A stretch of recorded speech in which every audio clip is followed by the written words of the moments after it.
handgemachte Mountainbikes aus Titan, Stahl und Rennräder. Alles, was hier auf den Craft Bike Days von Hand gemacht wird, haben wir uns im Detail angeguckt, mit den Machern dieser Bikes gesprochen und wir haben ein paar echt coole Stories für euch zusammengesammelt. Bleibt dran für dieses Video.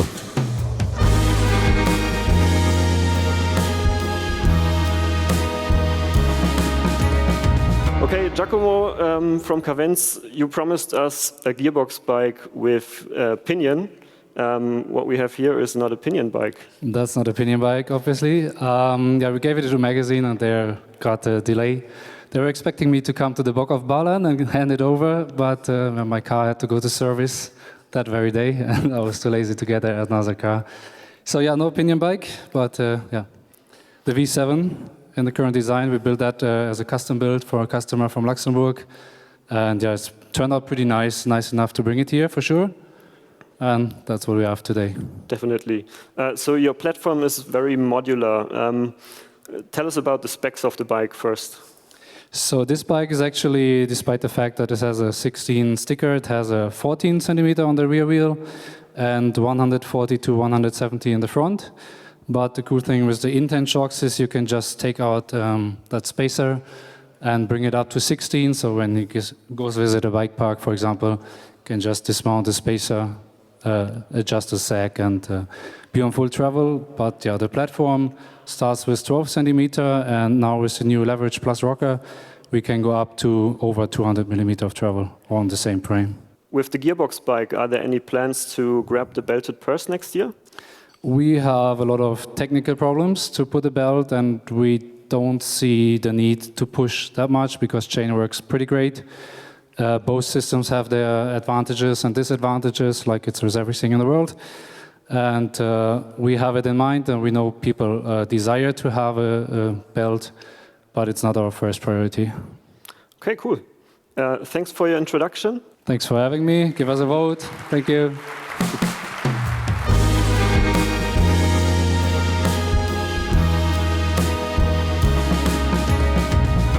Welcome to the stage, Jürgen.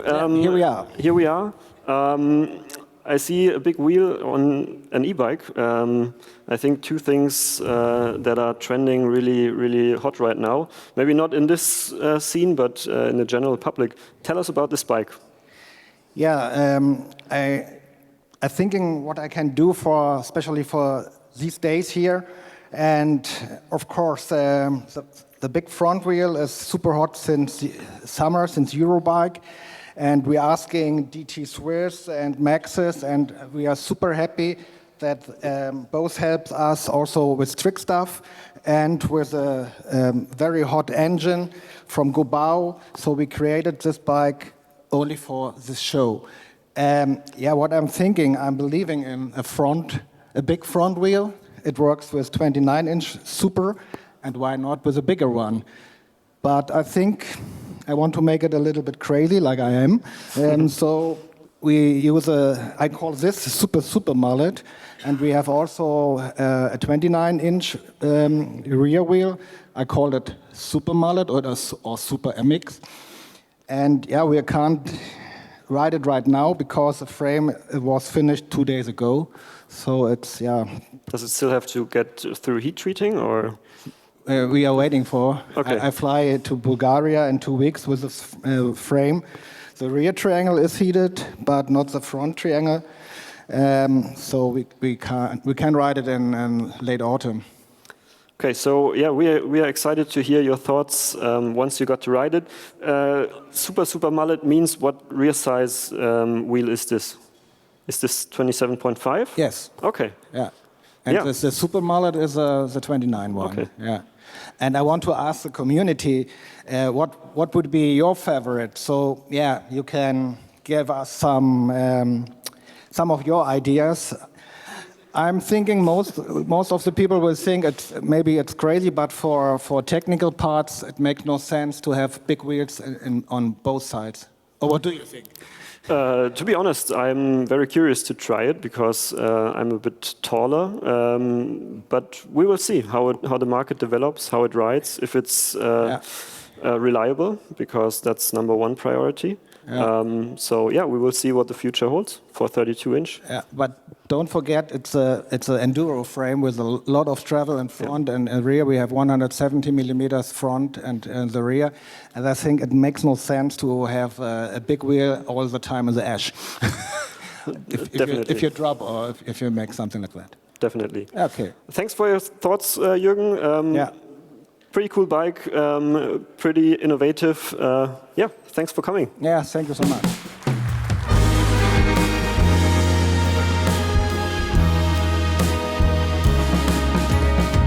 We have two people on stage. Who am I talking to?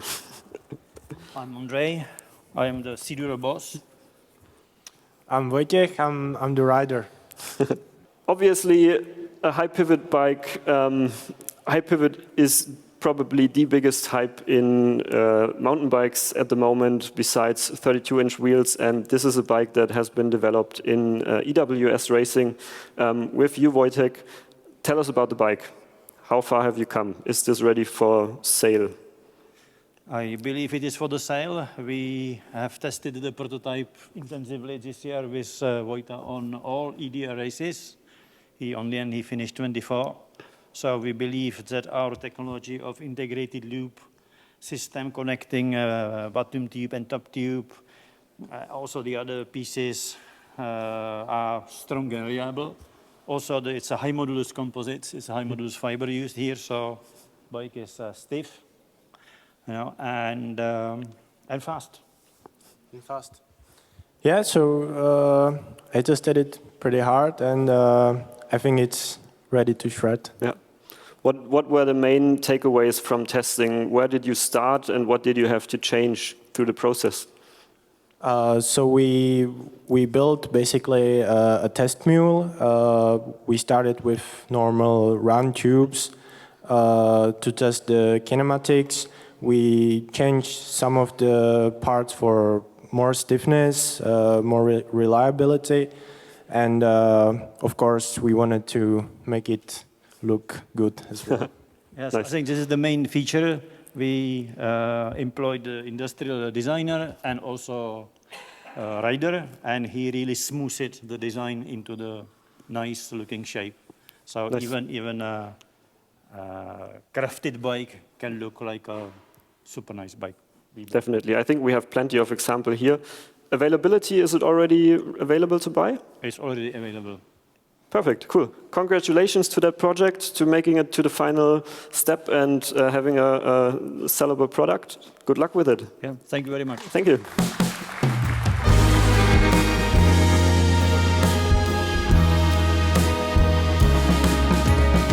Simon. Hi. A familiar face here at Craft Bike Days, but not a familiar wheel size.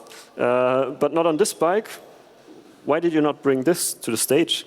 Yeah, this is my standard iTrain platform. This is the fast and fun trail bike, which we have in a third year right now. Mm-hmm. So I thought it was time for something new. So I built the 32-inch iTrain. Mm-hmm. This is based on the regular iTrain, so it has all the features, adjustable head angle and all the adjustable stuff. And yeah, it's a collaboration project between me and DT Swiss. So yeah, it's pretty interesting. Cool. So what will the next steps for the 32-inch bike be? Are you going testing first? Or? Yeah, of course. I think there are a lot of things to test. How it rides on downhill. Yeah, it's going to be very interesting. And do you already have a timeline on when you want to present it to the potential customers? I think the frame is ready to shred. So I think if nothing happens and if the industry is able to deliver all the stuff like forks, wheels and tires, then I think the frame is ready. Cool, that sounds good. I mean, with your manufacturing process, you are very fast with adapting to new trends. How important is that deepness in your manufacturing for such a small brand? For me, it's super important because with this manufacturing deepness, I'm able to bring my ideas into reality to design and manufacture the way I want it to have, and not how the manufacturer is able to do it. You see it in the machining lines, and this is the big advantage of designing and manufacturing out of one hand. You can design exactly according to the manufacturing technology. Cool. Very interesting. We are excited to see this bike out on the trails very soon. Yeah, and me too. hopefully more of these also. Thank you. Yeah, I'm happy to be here, and I'm looking forward to a good time and some nice conversations.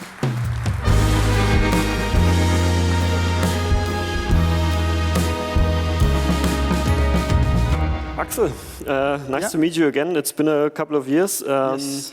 You are here with Unchained Bicycles. This looks like a completely new project. I have not seen it before. Please tell us about the project, tell us about your goals, and obviously the bike that is standing here in front of us. Yes, well, first it was a bike which started around the coffee machine. So we are both working in the same company. We are colleagues, and at some point we thought we might build a bicycle on our own.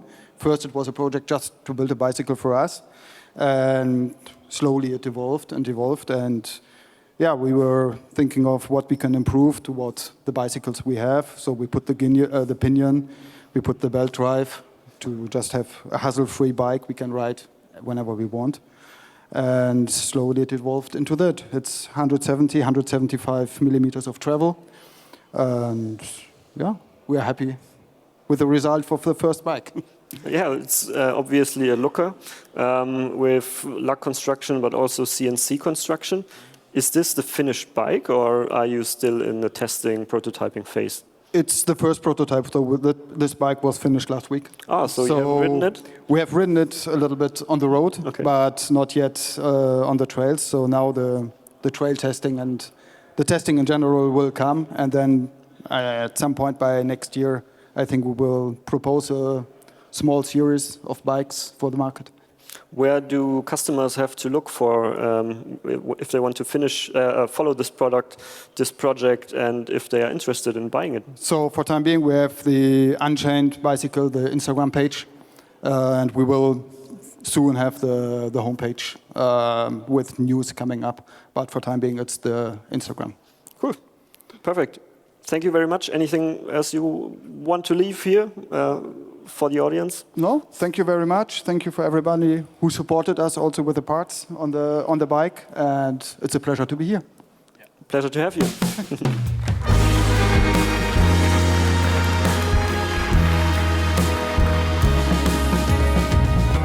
I think we see a new trend here. Hi, my name is Björn Aschimann. I'm making Dead Rabbit bikes. The main point is we do custom frames, but we also build prototypes for other brands, most in aluminum.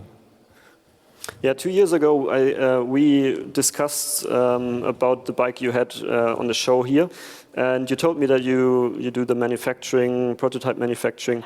How many prototypes have you built for companies already with 32-inch wheels, or is this just your personal focus here? Yeah, this one is for personal, but actually I'm in the progress to building other prototypes for other brands. But this will be the first one. So in my mind was, if I do mine first, then I have some experience which I can share with other customers, which want to build also prototypes. So that's really cool. Tell us about the bike. It doesn't look like a lot of travel. What's the intended use? What's the spec? How can a customer get a hold of a bike like this? Yeah, this one is the XCO, which means the cross-country bike I made. This have 100 millimeter roughly on the rear and 97 in the front. The fork is built by Bright Racing Shocks in Italy. I had the opportunity to milling the molds for the carbon legs. Sent him to Italy. He built the fork for us. This is the very first one, which he does in a 32-inch wheel. Cool. Yeah. Have you also manufactured the stem yourself? Yes, I do the stem. The stem is also a bit special. It has to save some space in the stack height, I do the upper headset cups, which have already integrated block for have not turning around the handlebar on the frame. The other part is in the stem, so we save some height, and this is also that's why I can use a 100 millimeter head tube and not 90 millimeter. The colors are like old school. This is the main goal was to show the history of the bikes, like the old school and the new stuff all together. This is the main concept of the bike, yeah. Cool, yeah, I think you've done a stellar job with combining technically what is the hottest new shit and the retro aesthetics. Yeah, thanks. Congratulations on that bike. Thank you. Thank you for being here.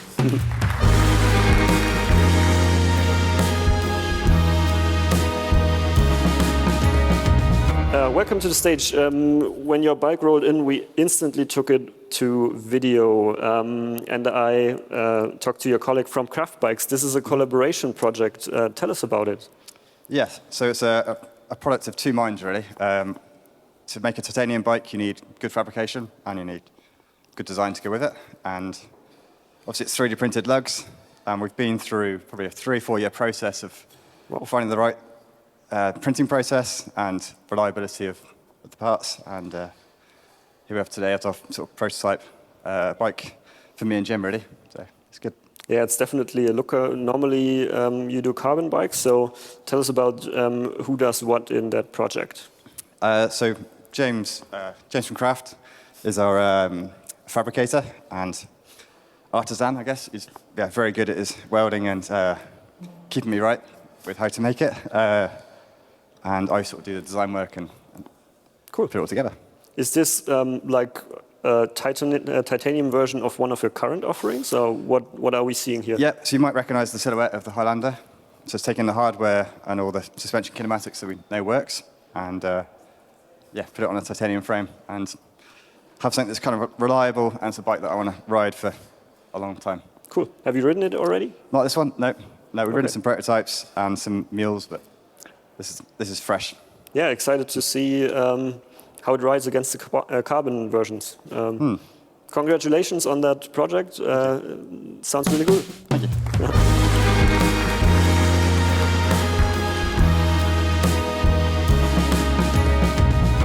Here you go. Hi. Hello. This is my first time seeing one of your bikes. Tell me about the brand, the person behind it, and of course about the bike. Yeah, hello everyone. I was here last year for the first time and took my big enduro bike. That was just like built for myself. This year I come with another bike, again, my personal bike. You can't buy the bike. If you want, you could hire me for like some engineering services. This bike was a bit of a prototype to figure out many different things about manufacturing, tool design, and so how to best build a bike very quickly.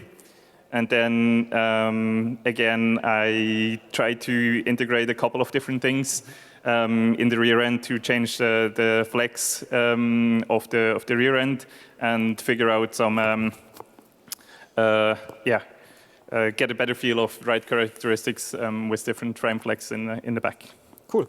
What is the core to making a bike frame as fast and efficient as possible? What are the materials? What are the processes? So I work a lot with carbon fiber, and for carbon fiber parts, you always need tooling, and the tooling is the key aspect. So you can make very sophisticated tooling that is suitable for high volume production. But this is very expensive and time-consuming to manufacture. And this bike specifically, I built mostly out of 3D printed in 3D printed tooling. Cool. Sounds really interesting. Tell us a bit about travel numbers, wheel setup. Yeah, so it's a full 29er. The rear travel is 125 millimeters, 130 millimeters in the front. And so, yeah, purely trail bike category, but a fairly aggressive geometry, or like, yeah, modern geometry with a fairly slack head angle and a steep seat tube angle. Cool. So. Yeah, sounds really good. So seems like you're the person to talk to if anybody wants to get into carbon here. Yeah, maybe. There's a couple of other very impressive bikes around. So yeah, but I'm happy to nerd out about the composites if you want to. Cool. Thank you very much, and congratulations on a fast bike. Yeah, thanks.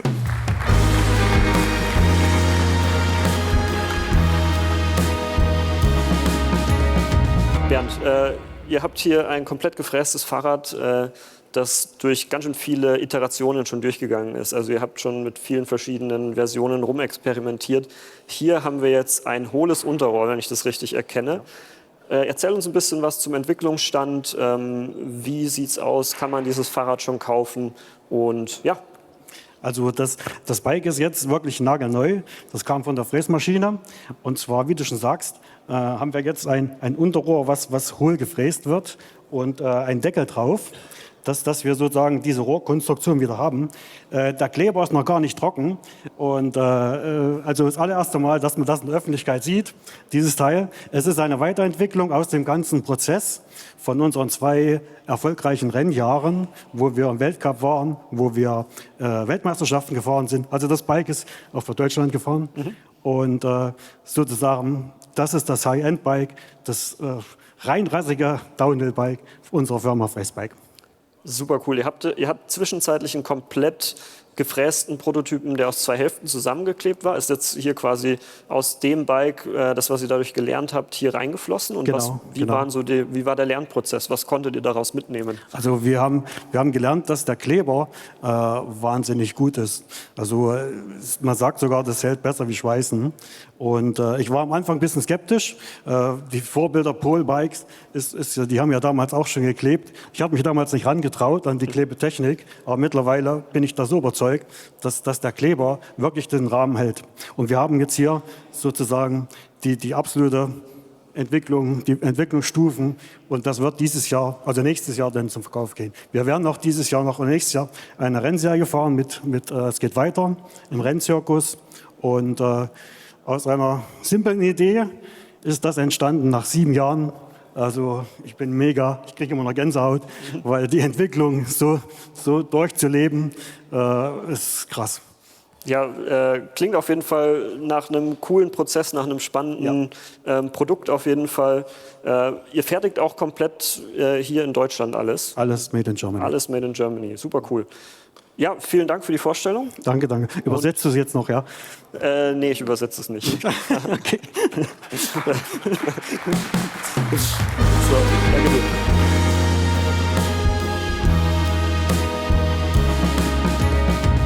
GRIN Bikes, I think this is a bike that is already available to buy, or is this something we have not seen before? No, for me today a circle closes a little bit because like 2 years ago I had the chance to come here with a prototype. Last year we had a pre-production bike, and the series bike is available since spring this year. And so we worked really hard this year doing events and giving people the chance to ride the bike. So I said I worked so much this year. I just built a little toy for myself for the trails behind our house. So it's the smallest bike, the S-frame. I put a small rear wheel. I shortened the seat tube so it's as compact as possible. Mikrofon bitte. Sorry,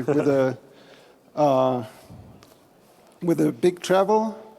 So it's a 170 fork and 165 travel on the rear. And so I've got an adjustable headset, so because I want to try out different setups. Max grip tires, so it should be good on rocks and I think you have some pretty good trails in your backyard. How important is like the birthplace of a brand for the final product? Like given that you have a trail center in your town? Yeah, I think you build something where you like riding, and that's how it started for me. And that's why I also built it like that now, because like if you do something that's too special from the build, then you don't find enough people who are interested. And now I just said I want to go and try out stuff that's dedicated for the trails I like, and I'll be playing around with that the next weeks or months in the backyard. Yeah. So is this build kind of a mule for the next iteration? Because like you've been here 2 years ago with the first prototype and the bike has evolved quite a bit.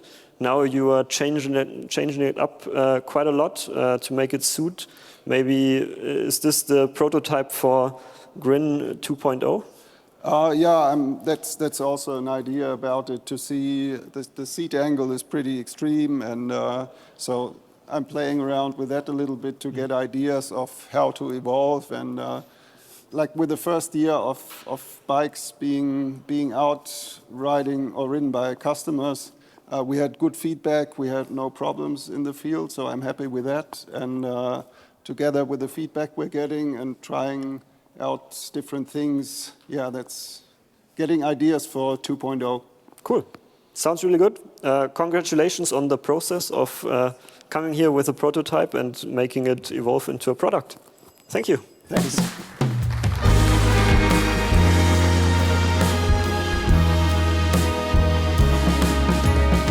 There you go. Hello, Chris. Hello. Nice to meet you. Nostra Bikes is another brand I have not seen before, but I think you make those frames yourself. Am I right? Yes, you're completely right. We are based in Switzerland, and Nostra is a part from the company Brush Design Composites. And as the name say, we build composite parts. We develop composite parts for helicopters, aircrafts, race cars, rockets? Machines. No rocket science. Maybe rocket science. No. And that's a big passion from us, is to go biking, because we are living in the mountains, in the middle of the mountains, and we don't have that much cable cars in our area, in the Zentralschweiz.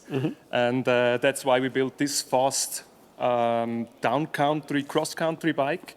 So you can build it as a 130 millimeter down-country bike, or as I like it, as this 120 millimeter machine. And here is my dream bike. I built it last week. And as you can see, I'm a big fan of for intent forks, and I'm also a fan for flight attendant systems, and I adapt the flight attendant system on the intent fork. Don't look too close, Ram. And yeah, that's my dream. So to have a 10.8 kilo race down country, cross country bike, and you can go up very fast and you can go down very fast with this one. Yeah, it's a really beautiful bike. Tell us about your manufacturing process. Like you said, you build it yourself completely by hand? Yes. So we can mill our molds in-house. We can do all the layup. We can do the paint job in-house. We can mill aluminium parts in-house, and yeah, it's a classic Formula One production process here.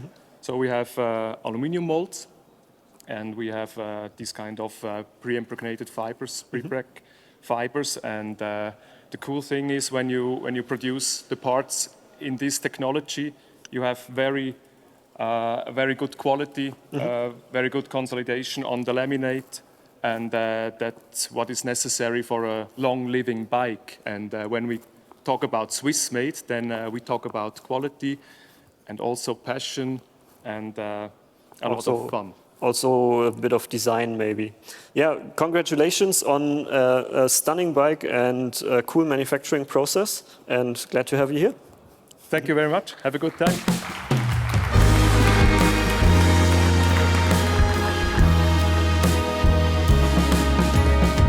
I think this is our first 20-inch bike here today. Probably the last one. Probably the last one. This is a wild concept. Let's just say that. Yeah. First of all, I'm Alex. I'm not Portercycles anymore. I founded it and gave it away 3 years ago. And now, let's say in February, I restarted myself with my self-employed business. I'm calling me now experimental dad. And yeah, this was my first, let's say, terror therapy project. It's a leftover project. Who knows Votec? I think Great. We have a lot of Votec in here. I have down tubes, chainstays, and seat tube. And then left over from Cargo Bike Monkey, tubing, and Fazua project. So yeah, that's a really leftover project. Also the parts, I didn't really bought something for this project, which was really cool. But I got some really nice grips for the event. Ergon, shout out, and the saddle. And this is really funny as well. The seat post with the light. So yeah, this is, I call it Rocket 1. Rocket because of the fast moving vehicle, but with the ending ED, which stands for experimental dad. Nice and and this is very German, but nice one. And this is set up for version 3. I'm changing it. Thomas knows it with a rack in front. I had a light bar. A lot of stuff is going on. But this is now the setup for me and my little son. There is a bike missing. Maybe you will see it tomorrow. I have my 3D printer with me. And yeah, this is just a platform where I, let's say, experiment, doing experimental things. And maybe later I will do a production run. I'm not sure in steel or aluminum. My main business right now is doing prototypes. I did that in the past for kind of big companies. Can I mention YT now because they are out of business, or others? No, that was. I'm not kidding. You know, I'm not. I'm not happy about that. Yeah. So yeah, and that's what I want to do. So my plan right now is just playing and having fun, riding more bikes. That's what we all should do to take care of our mental health. And do you have any questions? No, but I think that was a good ender, good message. We should definitely all be riding more bikes and spend less time working. But sometimes it's a bit complicated, right? True story, but just do it. Just do it.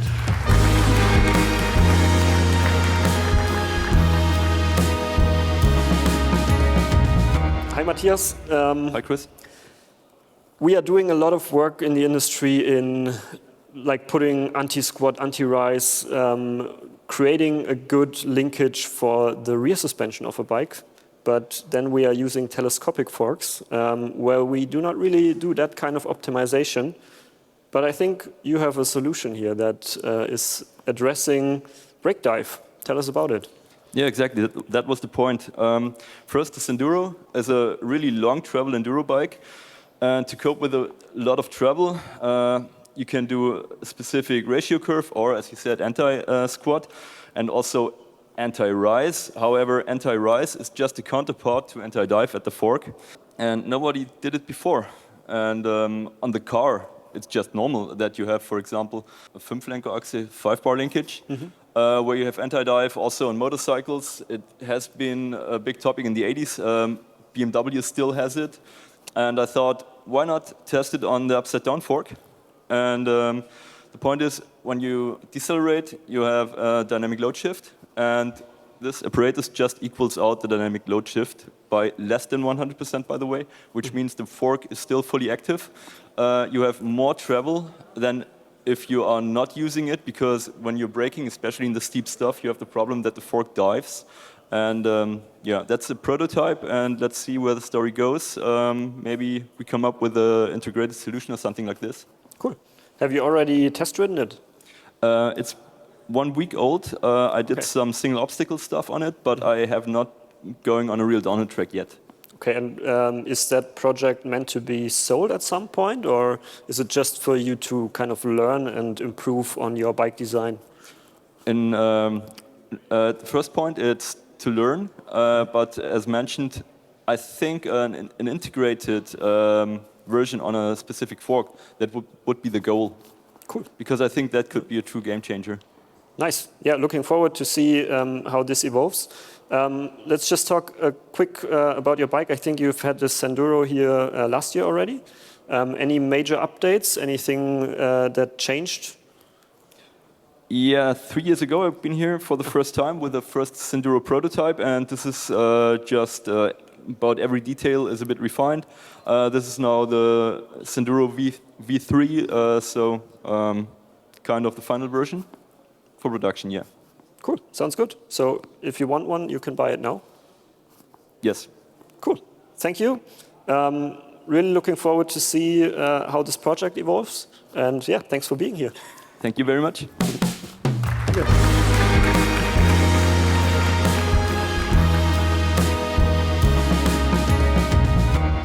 Hi, I'm Jochen from Last Bikes. I'm here together with Christoph and Lukas.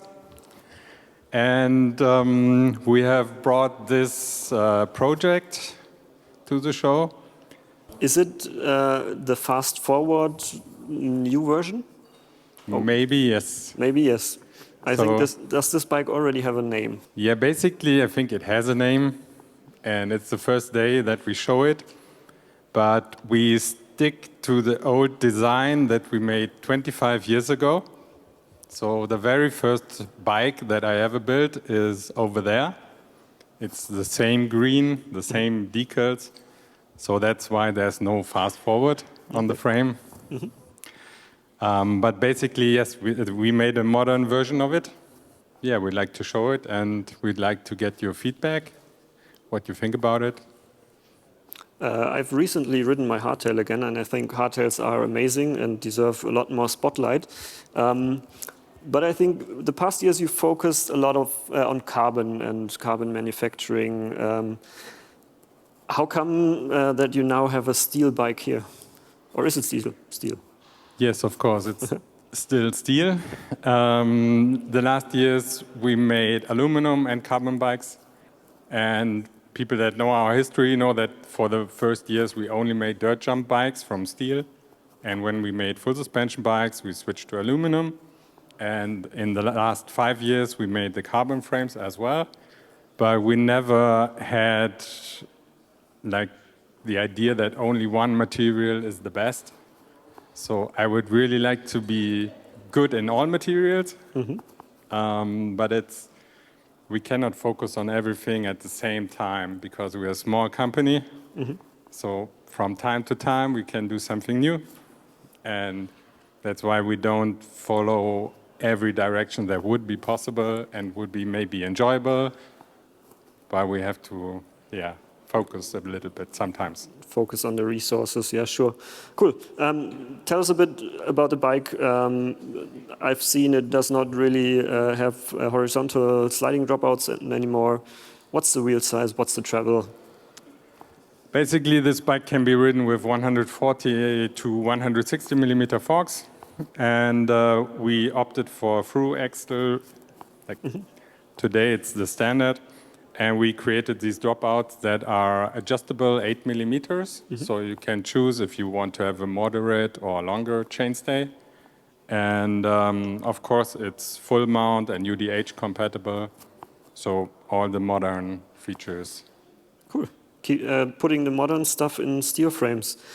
Thank you very much for coming here. And I hope you get good feedback or some thoughts about it. Good luck with the project. Thanks very much. Welcome.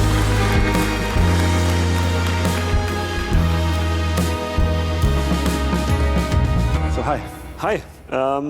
We see a big freeride e-bike here. Indeed, it is. It's our S18 Swift, which we launched this year at Riva Bike Festival. And it has a 180 millimeter travel, front and rear, mixed wheel setup, and equipped with the latest Bosch motor and a fully integrated battery. Is e-bikes and freeride a combination that is working out for your customers? Our customers asked for it in the past because until then we only had a enduro bike based on the Pinion MGU, and people wanted something lighter and a little bit more travel, a little bit more aggressive geometry, so this was our answer. Talking about aggressive geometry, I think this is one of your USPs, very long bikes. Does this take it even further? No. Actually, we went a little bit back from that. Back in the days, like it was now 10 years ago, when we invented the geometron or geolution geometry. Now we are a little bit more standard head angle and chainstay lengths. So 440 millimeter chainstay lengths on a mixed wheel bike is quite fair, I think. Yeah, definitely. Yeah. Yeah, brilliant bike. Have you hacked it off any cliffs yet? To be fair, the last time I hacked was in Riva, beginning this year, and until then we had to focus on the serial production of this bike, which already started, or which only started this month. So we started delivering the serial bikes this month. Cool. And customers first, so then employees. Sounds good. And like every Nicolai, made in Germany. Of course, yeah. 100 kilometers far away from here. Everything is handmade in our own house, Lower Saxony, for the win. I've been there already, and it's a brilliant factory. If you have the chance, go check it out. Yeah, all industrial friends, you are very invited, very welcome. Just make an appointment, give us a call, and you are happy to browse around in our factory. Cool. Yeah. Thank you very much. You're welcome. Cheers. Cheers.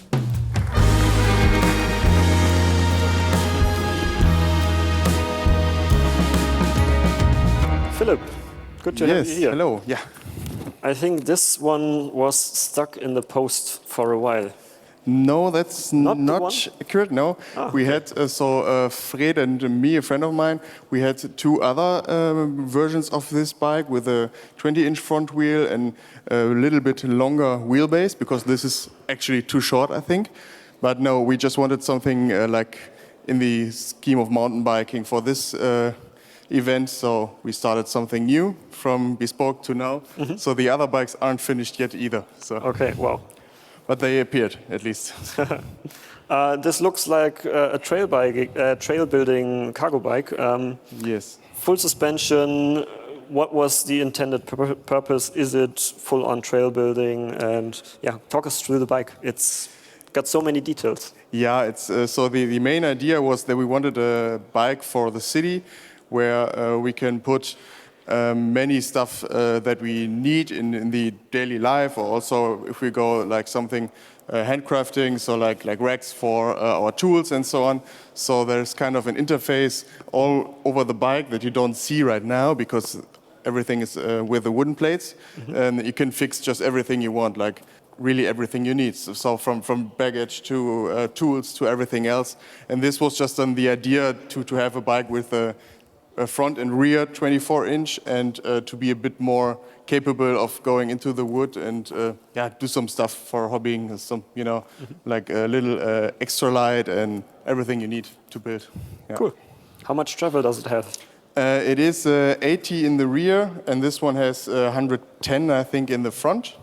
So you can also use it with so there are also some interfaces here on the chainstay, so that you can also put some plates for somebody who's sitting on the long tail, or some racks for kids or someone. So it's kind of capable for everything you need. Super versatile. Is this something you are planning for production, or is it just personal? This started as a personal idea, and so this is just the first series of prototypes. And I think there will be coming something else as I moved to Düsseldorf now with my workshop again. And there will be something, but it will look a bit different next year. Okay, we are excited to see it. Be kind to this man, he has dangerous stuff around here. Thank you. Welcome.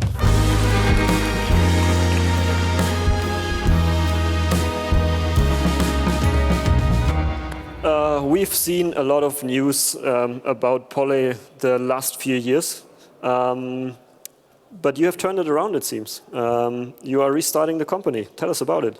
Yeah, we are restarting the company. Actually, I founded a new company right away after the bankruptcy, just for myself. So I'm an entrepreneur. I didn't go to work for another company.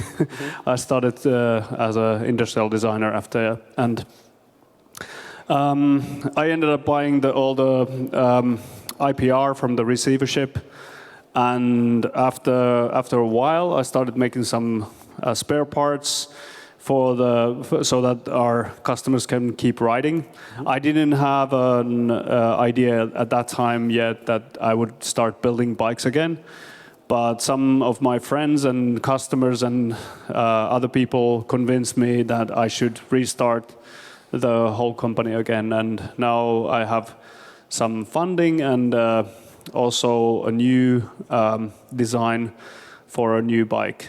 And I brought this bike just to show the technology that we have, and we're gonna use the same suspension because we tested it in World Cups and everything.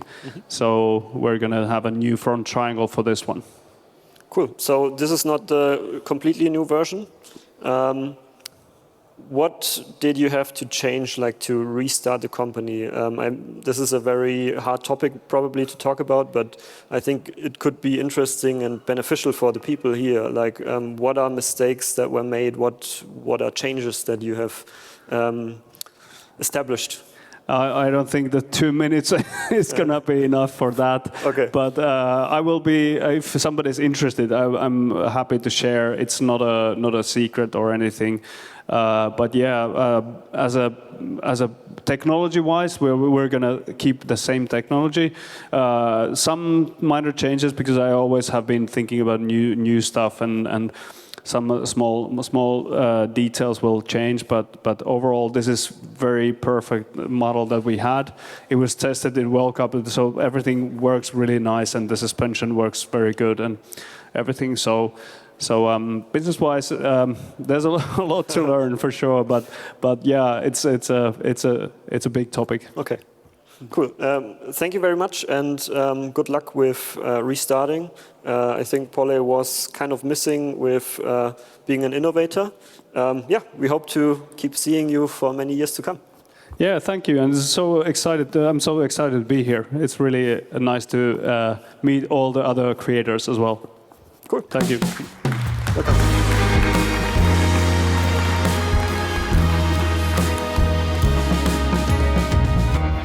Hey Chris. Hi und willkommen. Hi, welcome.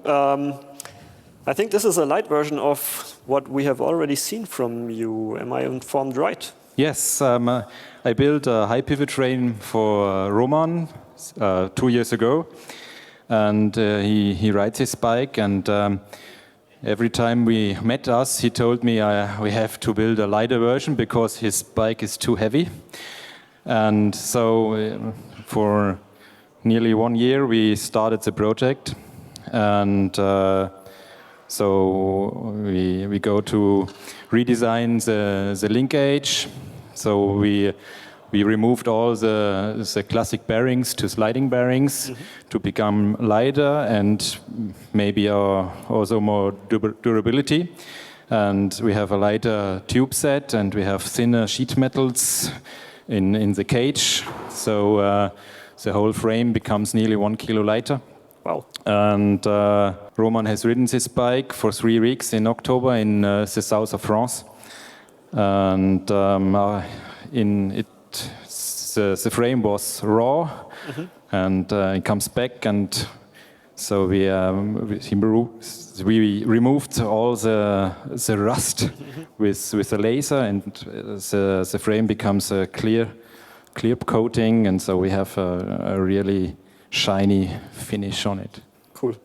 There's a fine line between like making a bike lighter, especially with using steel, and making it unstable. How do you address this in your design process? So I looked on all the tube manufacturers to search for the good compromise between lightness and durability, and so we also go with more gussets on it. So if you take a look at the connection on the C-tube, it's a bigger gusset, and in front we have 2 gussets. So we tried to become the stiffness from there, and can build the frame with thinner tubes in the middle. Cool. Yeah. Sounds good. Travel numbers? In the rear end, we have 165 millimeters, and in the front is a 150 millimeters bright racing shocks fork with the no sag systems, but the frame is built for 170 millimeters fork. Cool. Yeah, thank you for sharing. Thanks for being here. Yeah. Thank you too, and nice to be here. Thanks.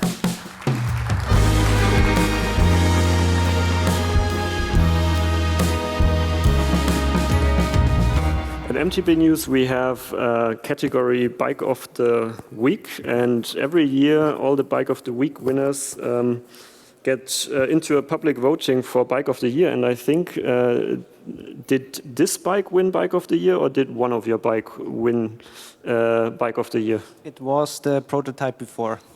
So okay. This is the generation for this year. So I wrote it this year with slightly changes.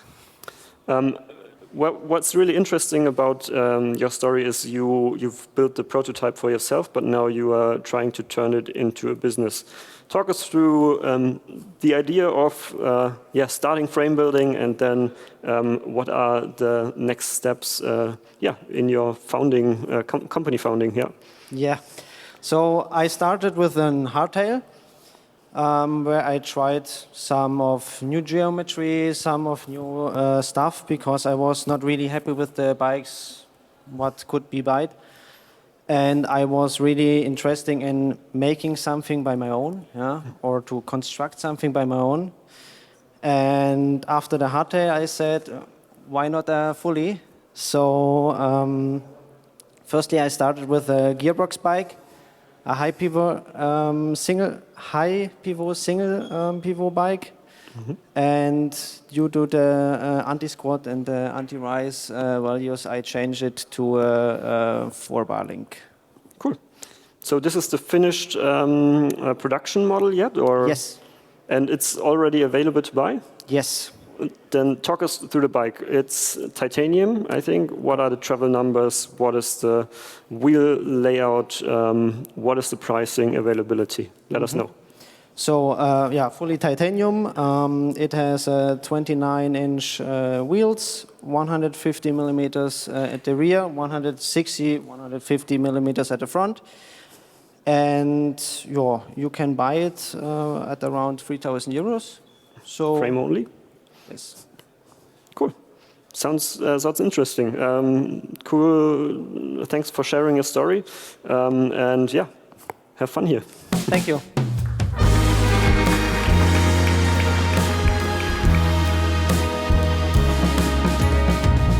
Good to meet you again. We met at Bespoke, and we already talked a bit about your bike. I think what is the most interesting about it is that you completely manufactured the carbon parts on your own, similar to what you've been doing with the rims for a couple of years. Talk us through the process. How do you come from building bike parts yourself, building rims, to building a bike frame now, and where you are at within your process? Okay, at the end it's a long story from the beginning. So the bike started in 2018. So before I was a product manager and had something to do with development bikes and testing bikes and stuff like that. And so like a lot of people, I thought also, what is my bike? So the dream bike. And so I made a concept of them, and then I made like a mule of them with carbon tubes, laminated together, and I wrote it to test, is it in real life the same like on the paper? And meanwhile, I started the production of the rims, and so it was kind of ongoing a natural process.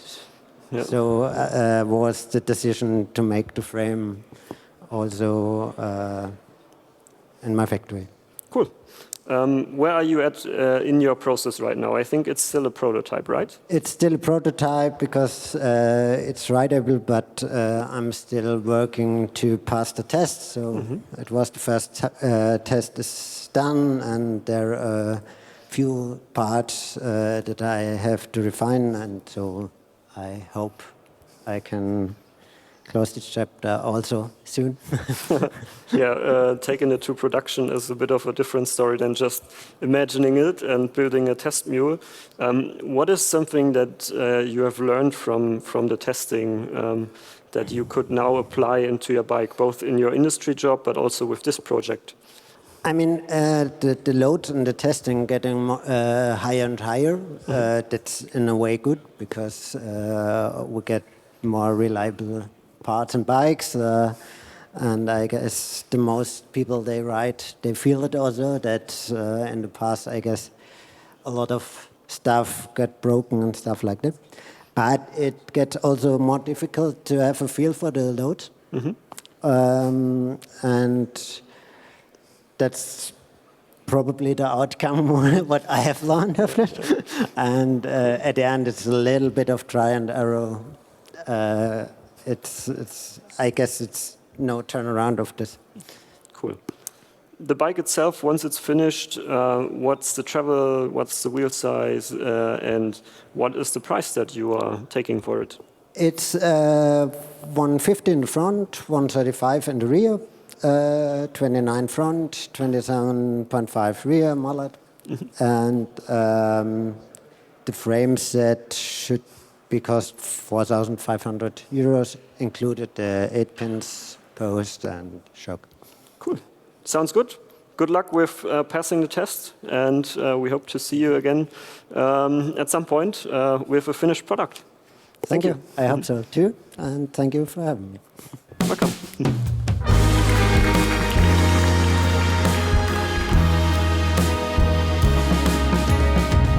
On the marks, perfect. You have watched the others and have done it perfectly. This is a really long bike with a really short stem, high pivot but looks short travel, a wild combination. What is this bike for? Well, this is actually a prototype really built for geometry purposes. We've been building several prototypes. This one is quickly put together just for the geometry. The idea behind this to see how far you can go with longer and slacker. This is a realistic thought about how far we could go and taking all the advantages of longer and slacker. We're not first doing so, but in this case, it's really built as a complete bike. So the longer front end need a net zero stem. The longer front end also needs a longer rear end. Furthermore, it also takes some other ideas into the future, like extremely short crank set built by Actofive in this case, especially for this bike. And we could lower the bottom bracket as well. It's meant as a trail bike with a 63 head angle and 465 mm rear end. Seat angle is still 76 millimeters. Also, well, we're from the Netherlands. We stay seated, there's no downhill. And we want the balance in the bike also there when you were in the saddle. So not only standing up out of the saddle, but also seated. The balance should be perfect between front and rear. And other prototypes we built are also a bit about this balanced, but less extreme so. Well, what rider size are we talking about for this bike, and what reach are you pairing it to? This is actually size L for 1 meter 80 centimeter. It's your bike. Okay. It's my bike. Yeah. I have the same seating position as all the bikes I own. So that was the main thing to start with, same seating position. There's nothing extreme about seating. Dropper is actually down. You see it's quite sporty. Yeah, definitely. It's a trail bike. Can you tell us the reach for the size large? It's 500. 500, okay. Yeah, interesting concept. Excited to see what you learn, and good ideas on the balancing. From my experience, also a good chainstay length for such a long bike. Yeah, enjoy your time here. Thanks for presenting, and yeah, we hope this project evolves and you find the right spot with the bike. We sure will. Thank you. Welcome.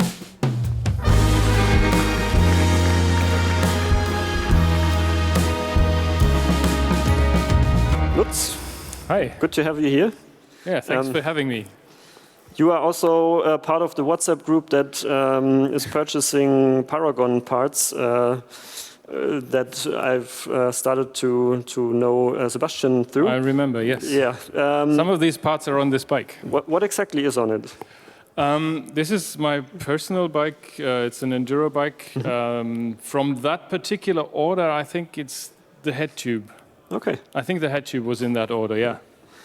You started building a front triangle for an existing rear triangle first, and now you've taken it a step further, and this is your first complete bike, I think, or complete full suspension mountain bike. Yes. How did you get into frame building and, yeah, tell us a bit. So I'm only a part-time frame builder. So I'm a mechanical engineer by day and a frame builder at night.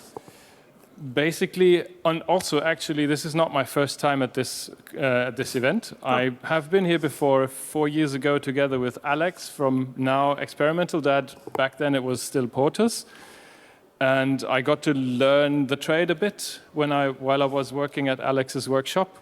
And now I have a workshop of my own, and I started, because I enjoy building bikes, I continued building bikes. Cool. This bike is very long reach. Tell us about your design philosophy.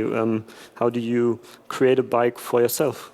Yeah, this bike is basically, it's a bit of an evolution of the bike I was riding before, which was, as you mentioned, a front triangle on a last coal from, it was version 1 back from 2016 or 17, still a 27.5. with a very, very, very short rear end.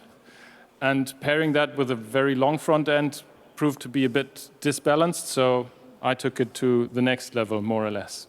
Cool. Yeah, amazing work, nice frame, and glad to have you here. Thank you for having me again. Welcome.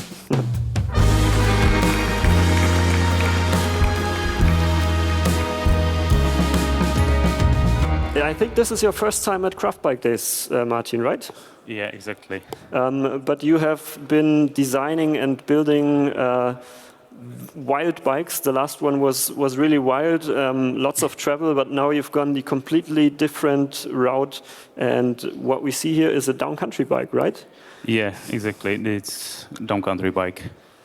Tell us a bit about it. Like, how did this bike evolve? There's crazy paint on it, and I think you are a free rider, so it's not really the bike for you, right?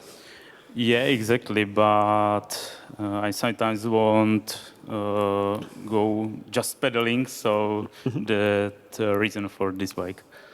Cool. What are the travel numbers? What is the wheel size? And yeah, tell us a bit. Okay, it's full 29 wheels and 115 millimeters rear and 120 front. Cool. You completely weld those frames yourself. Did you also design and create the paintwork for this bike? Usually, yes, but this is something special because it's hand painted by my wife. So, oh, nice. Because it's her bike. Oh, okay. So, family project. Yeah. Yeah, very cool. Cool to see that you kind of have a product for all the niches in mountain bike. And yeah, good luck with this product. We hope it finds its customers. Thank you very much.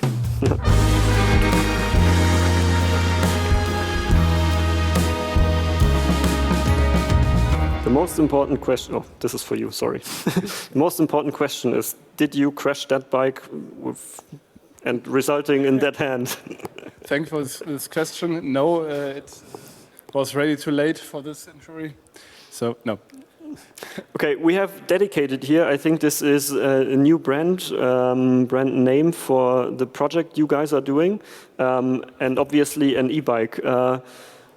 Why develop an e-bike and how do you make it work? Yeah, last year, Matthias and me was already here as a joint venture for Bio Bike, the normal bike, the Enduro.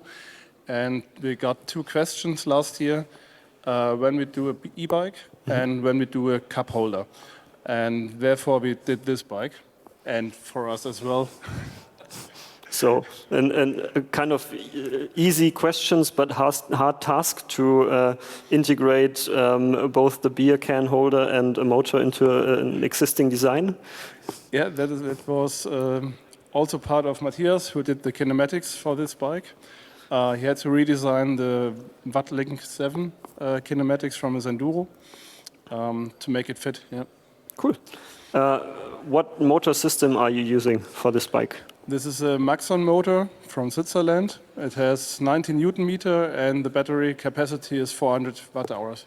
So kind of a light support, no, not light support, but light e-bike. Yeah. Can you tell us the weight? The weight of this prototype is about 21.2 kilogram, and I will find 1 or 1.5 kilogram to the series. Cool.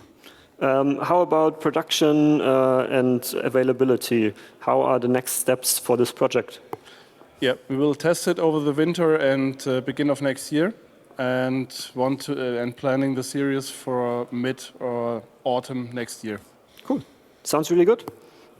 Yeah, great looking bike. Excited to give it a go maybe next year. Ask for the travel. What is the travel? What do you think? It looks like plenty. Probably 180 front, 170 rear. In the trail edition, yes. 190 millimeters in the front and 170 or 195 at the rear. Wow, that's plenty. So are you planning a full DH version of the bike? Could be possible, yeah.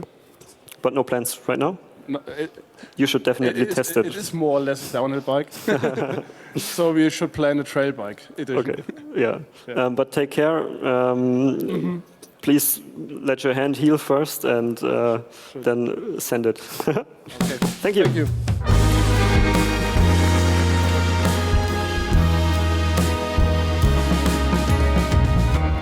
There you go. Hello. Hi. Wild design. Tell us about the bike.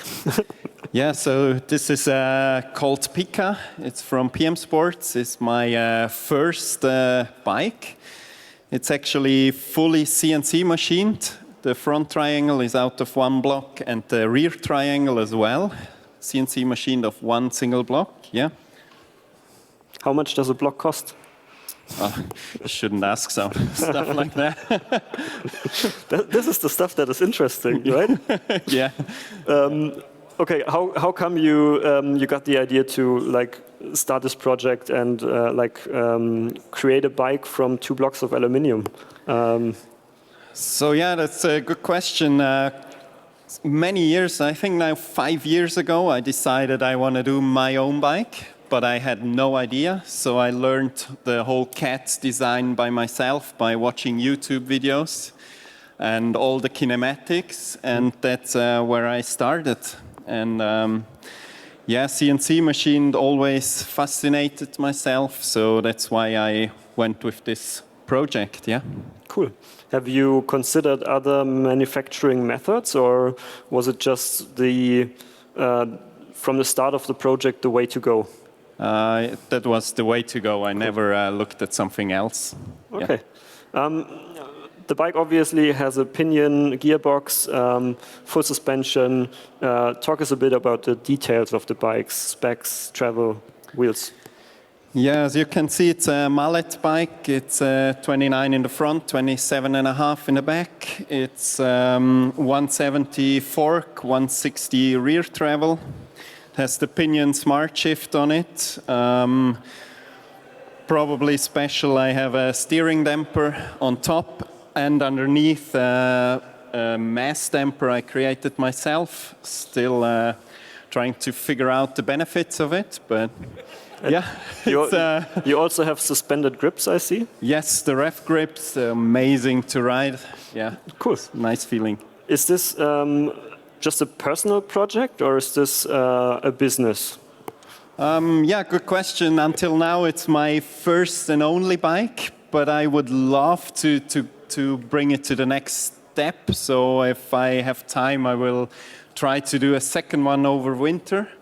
And then if everything goes perfect as I'm dreaming of it, then probably in a year or something to have a final product, but I'm still not sure. I will see where it goes and see the response of the people out here. And I'm just super happy to be here. Yeah, go with the flow. For sure. Yeah. Yeah, perfect. Nice bike, nice project, and hope to see you next year with a final version. Yeah. Thank you. Thanks. Welcome.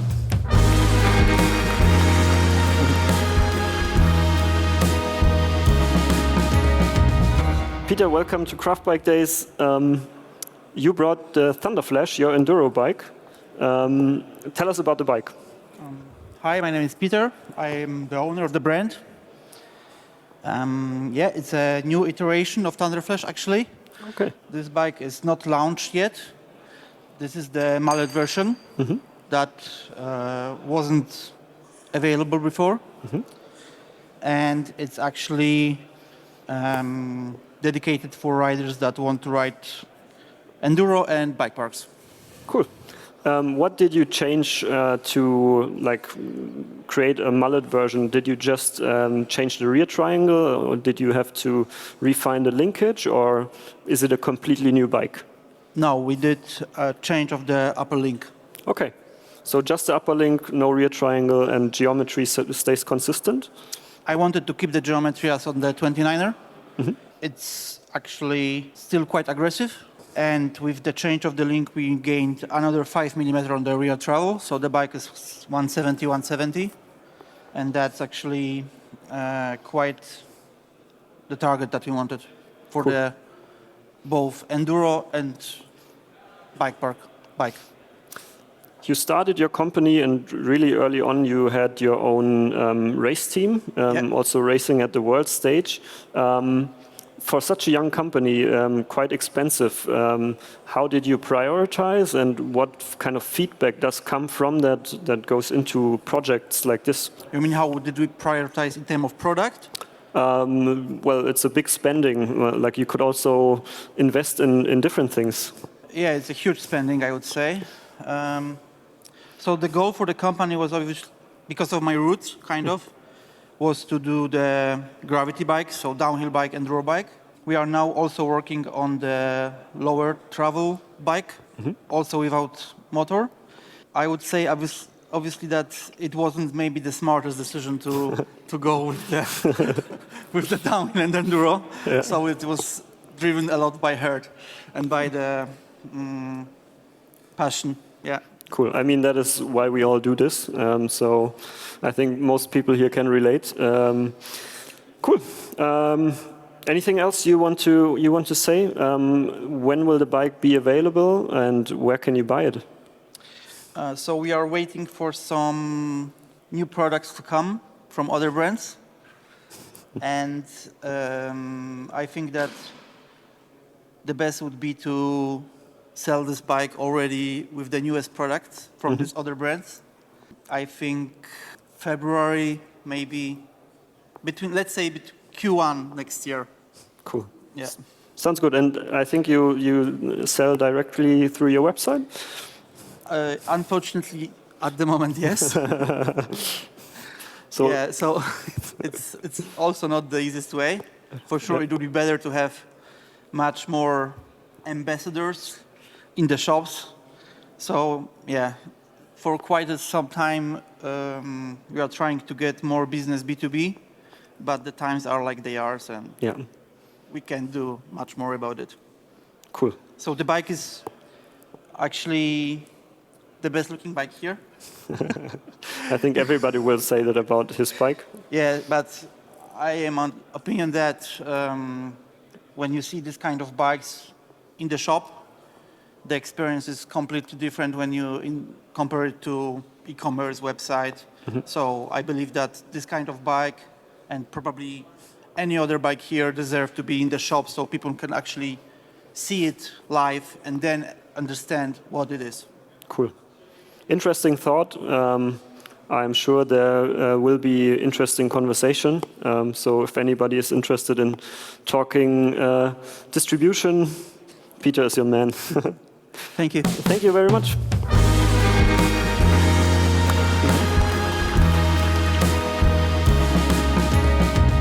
Another 32-inch bike probably isn't the best way to put it, because I think your main focus was going with that new trend, creating a wheel set for it, and you were eager to try what the hype is all about, right? That's correct, yeah. We were not looking for building a complete bike in 32-inch.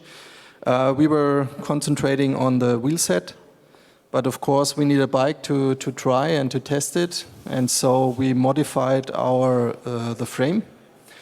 So this frame is basically a 29-inch modified frame. So the geometry is not 100% correct, but it's quite fair for testing our wheels. And this is, of course, our focus, the wheels, yeah. Have you already done some testing with the new wheel size? Have you ridden the bike? Yes, we've done. We've done testing in our area, so a lot of single trail testing, so I can confirm that it also goes around the corners quite well. So this is what many people are afraid of, but it is playful to ride, and we see a lot of advantages. Yeah, so we think 32 has a future. Cool. How has the response been from both customer side but also from the industry side? I think you are one of the first companies that has a finished product in 32-inch wheels. Yeah, the interest is super high, so we haven't really expected that. We presented this bike some weeks ago before the Bespoke show in Dresden. And we got so many feedback from customers, from the industry, from the media. Everybody is keen to learn something about 32-inch, how it rides, how it feels, advantages, disadvantages. And so we are happy to maybe answer the questions or present already a solution when it comes to a wheel. And we think our design of the monocoque wheel brings a lot of advantages also for the 32s with dynamic riding and stiffness, and so this is our focus, yeah. Cool. How did you adapt the wheels in such a quick time? Like obviously being carbon molded, you have to build a lot of new tooling. How does this process work at Bike Ahead? Yeah, I would say this is our specialty, to be fast. And we had the idea of doing a 32-inch wheel before the Eurobike, and the idea confirmed at the Eurobike. And so we said, okay, let's go for it. And within 2 months, we did tooling. We did first prototypes, rideable prototypes already, and I think we will come to the market in March next year with a final product on sale. And yeah, that's what we are good in, to be fast and yeah. Not only visually, but also with your processes. Thank you for being here. Great looking bike, and yeah, excited to see what the future holds. Thank you very much.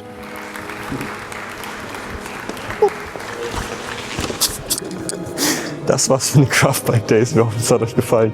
Lasst ein Like da, lasst einen Kommentar da und bis zum nächsten Mal.